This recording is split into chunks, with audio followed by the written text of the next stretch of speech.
E esse evangelho, queridos irmãos e irmãs, tem uma coisa que me chama muito a atenção e queria passar para vocês também esse detalhe. Até ontem, nos evangelhos, sobretudo até na sexta-feira, porque a vigília já é uma ligação com a missa de hoje, o evangelho sempre se centra em quem? Jesus. O que é que nós vamos ouvir durante todo o ano? Jesus. Nós até, de certa forma, o vemos fazendo milagres, pregando, caminhando, carregando a cruz. Nós o vimos crucificado. E se nós olharmos hoje no evangelho, aqui aparecem várias pessoas. Maria Madalena, Pedro, o discípulo amado. Se nós juntarmos aqui tudo que os evangelhos dizem, aparecem os sumos sacerdotes, os judeus, aparecem muitas pessoas, os outros discípulos, mas até agora falta uma pessoa, Jesus. Onde está Jesus no evangelho de hoje?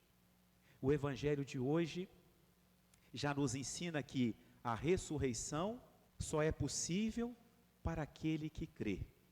E a ressurreição é algo mais do que para ser explicado, mais do que ser entendido no sentido da nossa lógica humana. É algo que precisa ser crido.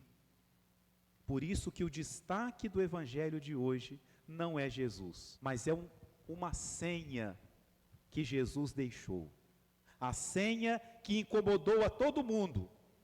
Jesus deixou uma espécie de um recado.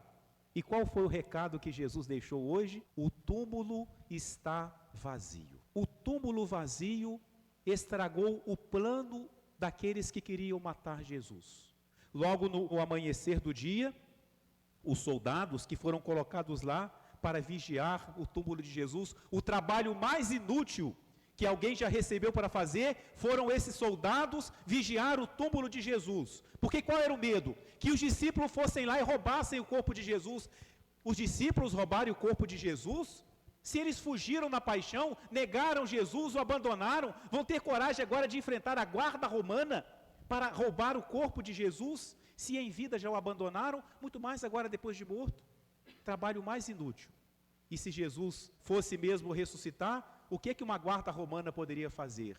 E de fato foi isso que aconteceu. Jesus ressuscitou e os guardas não viram nada. Os guardas não viram Jesus ressuscitado. O que eles viram? Uma grande explosão e a pedra que foi rolada. Mas não foi Jesus que rolou a pedra, foi o anjo.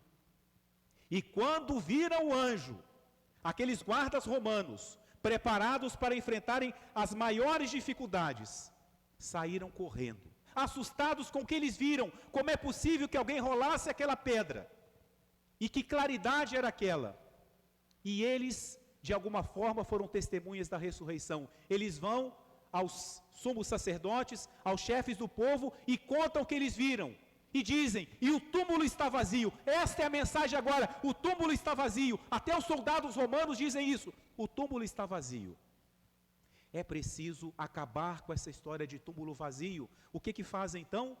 Aqueles que quiseram matar Jesus, toma aqui um dinheirinho.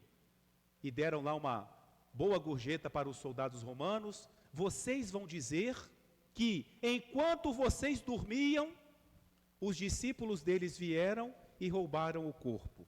E aí Santo Agostinho, na sua liberdade, diz assim, a mentira mentiu para si mesma. E aí Santo Agostinho fala assim, se vocês estavam dormindo, como é que vocês viram que os discípulos vieram roubar? A mentira não funciona.